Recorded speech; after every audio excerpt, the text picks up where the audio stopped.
22, página 285, Viaje a lo desconocido. Me dispararon un martes a la hora de comer. El jueves por la mañana mi padre estaba tan convencido de que iba a morir, que dijo a mi tío Faiz Muhammad que la aldea empezará a preparar mi funeral. Me habían puesto en coma inducido, mis constantes vitales se deterioraban, tenía la cara y el cuerpo hinchado y mis riñones y pulmones estaban fallando. Mi padre me dijo más tarde que era atroz verme conectada a todos aquellos tubos en un pequeño cubículo de cristal. Daba la impresión de que ya estaba muerta médicamente. Estaba devastado. Mi madre seguía rezando. Apenas había dormido.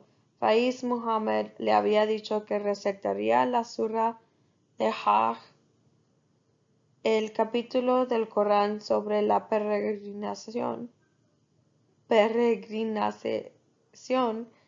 y ella recitó una y otra vez los 12 versículos, 58 a 70, sobre la omnipotencia de Dios. Dijo a mi padre que en su fuero entorno sentía que bebería, pero él no veía cómo. Cuando el coronel Junial vino a examinarme, mi padre le preguntó otra vez, ¿sobrevivirá? ¿Cree usted en Dios? Le preguntó el médico. Sí, dijo mi padre. El coronel Junaid parecía ser un hombre de una gran profundidad espiritual. Su consejo fue acudir a Dios y que respondería a nuestras plegarias. El miércoles por la noche, los médicos militares que eran especialistas en cuidados intensivos llegaron en coche desde Islamabad. Los había enviado el general Kayani después de los médicos británicos le hubieran informado que si yo permanecía en Peshawar sufriera lesiones cerebrales o incluso podría morir debido a la calidad de la atención y el alto riesgo de infección. Querían trasladarme, pero sugirieron que entre tanto me había un médico de primera fila. Sin embargo, parecía que llegaban demasiado tarde. El personal del hospital no había seguido ninguna de las recomendaciones de la doctora. Fiona y mi estado fue agravado durante la noche. Se declaró a la infección. El jueves por la mañana, uno de los especialistas, el brigadier Islam, llamó a la doctora Fiona. Malala está muy mal, le dijo. Había desarrollado algo llamado coagulación intravascular diseminada, lo que significaba que sangre no coagulaba, la presión sanguínea era muy baja y el ácido en sangre había aumentado. Ya no orinaba, mis riñones estaban fallando y los niveles de lactosa habían aumentado. Parecía que todo lo que podía fallar estaba fallando. La doctora Fiona se encontraba al punto de tomar el avión para regresar a Birmingham.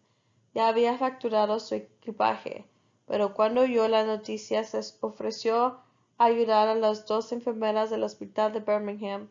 Se quedaron con ella. Regresó a Peshawar el jueves a la hora de comer. Dijo a mi padre que había que llevarme en un avión al hospital militar de Rawalpindi, que tenía la mejor unidad de cuidados intensos. Él no sabía cómo iban a trasladar a una niña tan enferma, pero la doctora Fiona le dijo que se hacía constantemente y que no se preocupara. Le preguntó que si había alguna esperanza para mí. Si no lo hubiera, yo no estaría aquí, repuso. Mi padre cuenta que él en aquel momento apenas pudo contener las lágrimas. Más tarde vino una enfermera y me puso gotas en los ojos. Mira, acá está, dijo mi madre. La doctora Fiona tiene razón porque las enfermeras le ponen gotas en los ojos de Malala. No la harían si no hubiera esperanza. Otra de las niñas que había sido tiroteada, Josiah, había sido trasladada al mismo hospital y la doctora Fiona fue a verla. dijo a mi padre que Shazaya estaba bien y que le pidió cuide de Malala.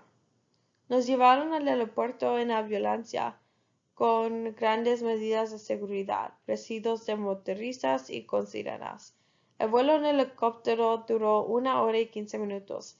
La doctora Fiona apenas se sentó, todo el tiempo estuvo manipulando el equipo tan enérgicamente que a mi padre le pareció como si estuviera peleando con él.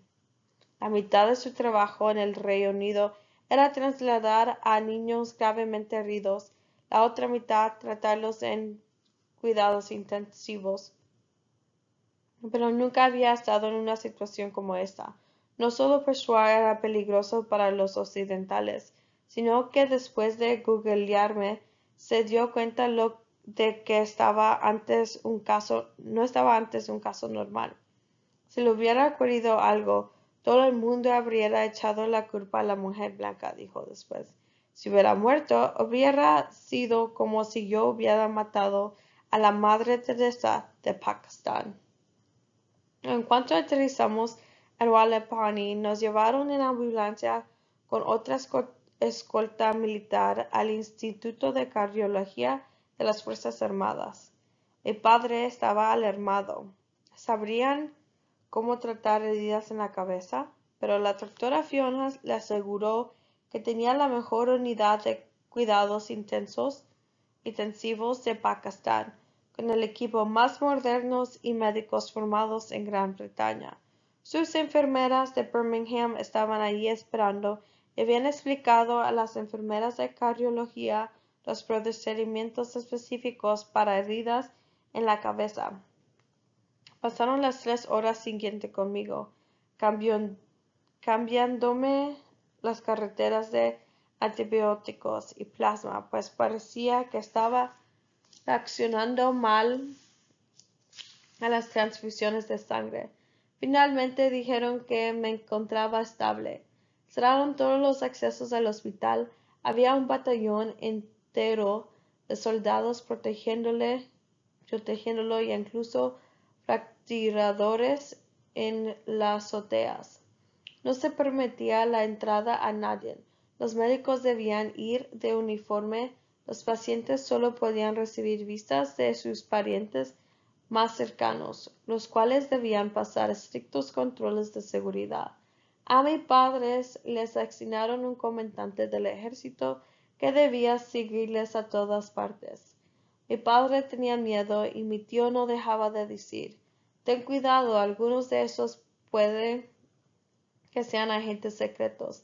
Destinaron a mi familia 3 habitaciones en el hostal de oficiales. Confiscaron los teléfonos móviles de todos, según explicaron por razón de seguridad, pero quizá también para impedir que mi padre hablara con los medios de comunicación.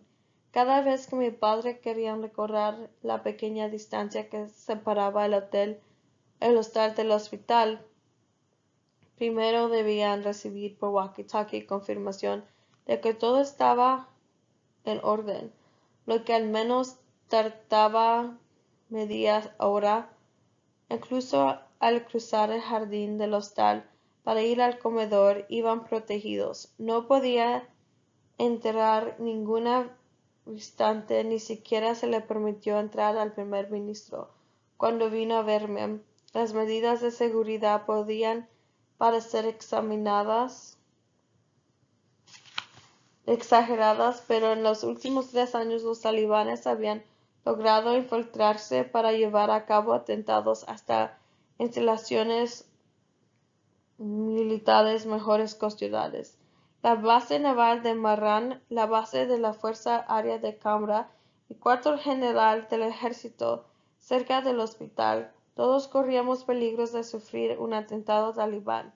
A mi padre le dijeron que ni siquiera mis hermanos estaban a salvo. Estaba muy preocupado porque en aquella época Kushal seguía en Mingora, aunque más tarde la trajeron a Wallenpolly con el resto de la familia. En el hostal no había ordenadores de internet, pero un amable cocinero y así mamá Traía a mi familia la prensa y lo que necesitaban. Yassim les dijo que se sentía orgulloso de preparar la comida de mi familia. Sus atenciones les conmovieron tanto que le contaron nuestra historia. Además de prepararles la comida, él quería aliviar su sufrimiento. Como no tenía apetito, le preparaba platos cada vez más suculentos, natillas y dulces. En una ocasión, Kushal dijo que la mesa parecía vacía con ellos cuatro. Faltaba yo. Fue en uno de los periódicos de Yassim donde mi padre se enteró de la increíble repercusión internacional que había tenido mi atentado. Parecía que todo el mundo estaba indignado. Ban Ki-moon, secretario general del ONU, lo describió como un acto abominable y cobarde. El presidente Obama lo calificó deplorable, repugnante y trágico. Pero las reacciones en Pakistán no fueron todas tan positivas. Mientras que algunos periódicos me describían como un icono de la paz, otros presentaban las habituales teorías conspirativas y algunos bloggers incluso dudaban de que realmente me hubieran disparado. Se pregrañaron todo tipo de historias, particularmente en la prensa urdu, como yo había criticado que los hombres se dejaran barba. Una de las personas que más lejos llegó en su ataque contra mí, la diputada Rahil Kazi del partido Jamaat Islami, me llamó marioneta americana y mostró una fotografía en la que aparecía sentado junto al embajador Richard Holbrooke como prueba de familiaridad con la autoridad militar estadounidense. La doctora Fiona fue una gran ayuda para nosotros. Mi madre solo hablaba Pushtun, por lo que no podía intentarla, pero Fiona hacía un gesto levantando el pulgar cuando salía de mi habitación y decía bien. No solo actuó como médico, sino que se convirtió en un mensajero para mis padres. Se sentaba con ellos pacientemente y pedía a mi padre que explicara cada detalle a mi madre. Mi padre estaba gratamente sorprendido. En nuestro país, pocos médicos se molestan en explicar algo a una mujer analfabeta. Se enteraron de que estaban llegando ofrecimientos de otros países para tratarme también de Estados Unidos, donde el excelente hospital de Johns Hopkins me había ofrecido tratamiento gratuito. También había estadounidenses que brindaban su ayuda a título individual, como el senador John Kerry, un hombre rico que había visitado Pakistán muchas veces, y la congresista Gabrielle Giffords, a la que habían disparado en la cabeza cuando se dirigía a un grupo de seguidores en un centro comercial en Arizona. También llegaron ofrecimientos de Alemania, Singapur, los Emiratos Árabes Unidos y Gran Bretaña. Nadie consultó a mis padres sobre qué debía hacerse conmigo. Todas las decisiones las tomó el ejército. El general Kayani preguntó al doctor Javid si me debían enviar fuera del país o no. El jefe del ejército estaba dedicando una sorprendente cantidad de tiempo a este asunto. El doctor Javid dice que hablaron 6 horas sobre mi caso. Quizá él comprendía mejor que ningún político las implicaciones políticas que tendría mi muerte. Quería crear un consenso político antes de lanzar una operación de toda la regla contra los talibanes, pero los que lo conocen también saben que es un hombre compasivo. Su padre era un soldado regular y murió joven, dejándolo a él como hijo mayor de 8 hermanos, al cargo de toda su familia. Cuando se convirtió en jefe del ejército, lo primero que hizo fue mejorar los alojamientos, la comida y la formación de los soldados regulares antes que los de los oficiales. La doctora Fiona dijo que era probable que me quedara un defecto en habla y debilidad en el brazo y la pierna derechos por la necesitaría considerables recursos de rehabilitación de los pakistaníes no disponía. Si quieren que quede lo mejor posible, llévenla fuera, recomendó. El general Yani se negó rotundamente a que intervinieran estadounidenses debido al mal momento por el que pasaban las relaciones entre los dos países después del episodio de Raymond Davis y de la incursión para matar a Bin Laden, así como la muerte de varios soldados pakistaníes, un puesto fronterizo por el ataque de un helicóptero estadounidense. El Dr. Javid sugirió Great Ormond Street en Londres y hospitales especializados en Edimburgo y Glasgow. ¿Por qué no su hospital?, le preguntó el general Kayani. El doctor Javid sabía que eso acabaría por plantarse. El Queen Elizabeth Hospital de Birmingham es conocido por tratar a los soldados británicos heridos en Afganistán e Irak. Su ubicación fuera del centro de la ciudad también ofrecía discreción. Llamó a su jefe Kevin Bulger, director del hospital, que enseguida se mostró de acuerdo. Aunque después dijo, ninguno de nosotros imaginó cuánta responsabilidad supondría para el hospital. Trasladarme una mejor extranjera al Queen Elizabeth Hospital no fue una operación sencilla, y Bulger no trató en encontrarse atrapado en los recursos de la burocracia británica y pakistaní. Mientras el tiempo pasaba, aunque me encontraba estabilizada, la opinión general era que tendrían que trasladarme en 48 horas, 72 como mucho. Por fin dieron el permiso y entonces se planteó el problema de cómo se iba a trasladar, quién lo iba a pagar. El Dr. Javid sugirió aceptar la oferta de Royal Air Force, pues estaban acostumbrados a transportar soldados heridos de Afganistán, pero el general Kayani se negó. Llamó al Dr. Javid para que fuera a su casa por la noche en una reunión. El general se acuesta tarde y le explicó fumando un cigarro detrás de otro como si ritual en él, que no quería que interviniese ningún ejército extranjero. Ya había demasiadas teorías conspiratorias sobre mi atentado, como que yo era agente de la CIA y cosas por el estilo, y no quería alimentarlas. Esto puso al doctor Javid en una posición muy difícil. El gobierno británico había ofrecido asistencia, pero necesitaba una solicitud formal del gobierno pakistaní. Sin embargo, mi gobierno no quería hacerla para no ponerse en una situación comprometida. Por suerte, intervino entonces la familia gobernante de los Emiratos Árabes Unidos, que ofreció su avión medicalizado privado. En las primeras horas del 15 de octubre salí de Pakistán por primera vez en mi vida. Mis padres desconocían el contenido de esas negociaciones, aunque sabían que estaba discutiendo la posibilidad de llevarme al extranjero.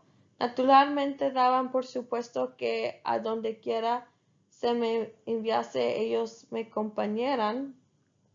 Mi madre y mis hermanos no tenían pasaportes ni documentación. El domingo por la tarde mi padre fue informado por el coronel de que la mañana siguiente me llevaban al Reino Unido y de que me acompañaría solo él, no mi madre ni mis hermanos. Le dijo que había un problema para gestionar sus pasaportes y por razones de seguridad ni siquiera debía informar al resto de la familia del viaje. Mi padre comparte todo con mi madre y no estaba dispuesto a mantener el secreto así. Le dio la noticia apesadumbrado. Mi madre se encontraba con el tío Faiz Muhammad, que reaccionó con indignación y inquietud por la seguridad de mi madre y mis hermanos. Si se queda sola con los niños en Mingora, puede ocurrirles cualquier cosa. Mi padre llamó al coronel. He informado a mi familia y están muy preocupados. No puedo dejarlo solo. Eso generó un gran problema porque yo era menor de edad y no podía viajar sola. Muchas personas como el coronel Junal, el doctor Javid y la doctora Fiona trataron de convencer a mi padre de que fuera conmigo, pero mi padre no responde bien a las presiones y se mantuvo firme, aunque era evidente que estaba creando un problema, explicó el doctor Javid. Mi hija ahora está segura y va a un país seguro. No puedo dejar a mi esposa y mis hijos aquí solo. Corren peligro. A mi hija le ha ocurrido lo que le ha ocurrido y ahora está en manos de Dios. Soy padre y mis hijos son tan importantes como mi hija. El doctor Javid habló con mi padre en privado. ¿Realmente es esa la única razón por la que no viene? Le pregunta. Quería asegurarse de que nadie le estaba presionando. Mi esposa me ha dicho, no puedes dejarnos, respondió a mi padre. El doctor Javid le puso una mano en el hombro y le aseguró que me cuidarían y que podía confiar en él. ¿No es milagro que estuviéramos aquí cuando dispararon a Milala?, preguntó mi padre. Estoy convencido de que Dios envía primero la solución y después el problema, respondió el doctor Javid. Mi padre firmó un documento en loco parentis por el que nombraba a la doctora Fiona mi tutora durante el viaje al Reino Unido. Lloraba cuando le entregó mi pasaporte y le dio la mano. Fiona confió en usted. Por favor, cuide de mi hija. Entonces mi padre y mi madre se acercaron a mí para despedirse. Eran aproximadamente las 11 de la noche cuando me vieron por última vez en Pakistán. Yo no podía hablar, tenía los ojos cerrados y solo la respiración indicaba que estaba viva. Mi madre lloraba, pero mi padre trató de tranquilizarla, pues en su fuero interno sentía que yo ya estaba fuera de peligro. Todos aquellos plazos que habían dado al principio cuando dijeron que las siguientes 24 horas eran peligrosas, las 48 siguientes cruciales y las 72 siguientes críticas. Habían pasado sin incidentes. La hinchazón había remitido, mis valores sanguíneos habían mejorado. Mi familia confiaba en la doctora Fiona y el doctor Javid me proporcionaran la mejor atención posible. Cuando finalmente mi familia se retiró a sus habitaciones a dormir, no podían conciliar el sueño, porque después de medianoche alguien llamó a su puerta. Era uno de los coronales que habían intentado convencer a mi padre de que marchara sin mi madre. Dijo a mi padre que tenía que acompañarme o yo no saldría. Le dijo ayer por la noche que el asunto estaba resuelto, repuso mi padre. ¿Por qué me despierta? No voy a dejar aquí mi familia. Dijo otro oficial para hablar con él. Tiene que ir usted. Es su padre y si no acompaña quizá la admiten en el hospital. No la admiten en el hospital del Reino Unido, dijo. Lo que está hecho, insistió mi padre. No pienso cambiar de opinión. En unos días iremos todos cuando se haya resuelto el problema de los documentos. Entonces el coronel dijo, vamos al hospital. Hay que firmar más documentos. Mi padre desveló. Yo ya era después de medianoche y tenía miedo. No quería ir solo con oficiales. Insistió en que viniera mi madre. Estaba tan inquieto que todo el camino fue recitando versículos de Corán. Esta vez el del profeta Yunus cuando se encontraba en el vientre de la ballena. Nos tranquiliza saber que hay una forma de escapar a los problemas y al peligro si mantenemos la fe. Cuando llegaron al hospital, el coronel dijo a mi padre que para que me permitieran viajar al Reino Unido, había que firmar otros documentos, así de simple. Mi padre se había sentido tan incómodo y angustiado por todo el secretismo de la operación, los hombres uniformados por todas partes y la vulnerabilidad de nuestra familia, que le había entrado en pánico y había exagerado el accidente. Todo el episodio no era más que un error burocrático. Cuando por fin volvieron al hostal, estaban muy apesadumbrados. Mi padre no quería que yo despertara en un país extraño sin que mi familia estuviera junto a mí. Le preocupaba la confusa que podía estar.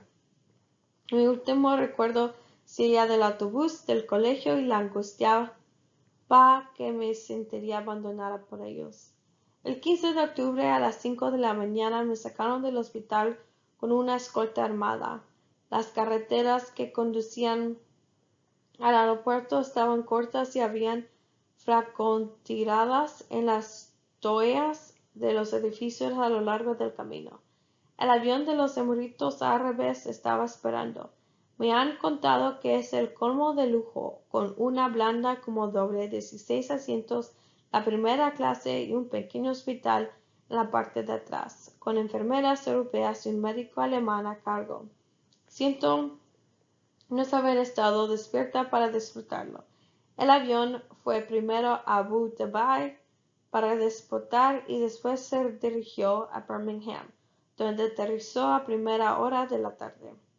En el hostal mis padres esperaban, daban por supuesto que sus pasaportes y visados se estaban gestionando y que unos días estarían conmigo, pero no les decía nada. No tenían teléfono ni acceso a un ordenador para enterarse de mi estado. La espera parecía interminable.